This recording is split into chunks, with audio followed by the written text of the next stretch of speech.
माशाल्लाह जबरदस्त। ये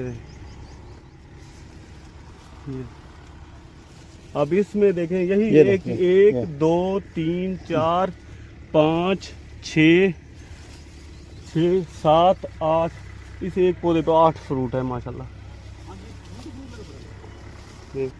2 महीने में 60 है।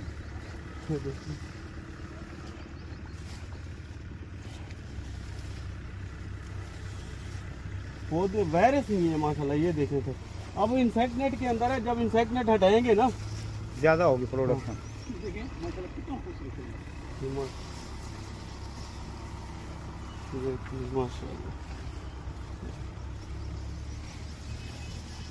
ये देखें। अब फ्रूट सेटिंग देखें। मज़े की बात है कि इंसेक्ट के अंदर मेल फ्लावर भी हैं, उसकी पोलिनेशन भी हो रही है। हम यहाँ तकरीबन 20 फुट चल के आए हैं, कोई हमें येलो नज़र नहीं आया। मुनव्वर भी ऐसे है ना? बिल्कुल बिल्कुल।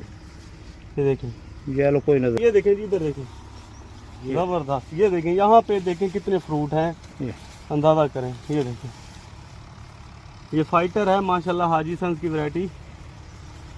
प्रोडक्शन के हवाले से, विगर के हवाले से, कलर के हवाले से ये माशाल्लाह राना साहब की बहुत ज़्यादा मेहनत है, काविश है जो इंसेक्ट नेट में माशाल्लाह तैयार कर। अब देखें यही है 1 2 3 4 5 6 7 8 9 10 और ये 11 12 फ्रूट और ये 13 फ्रूट।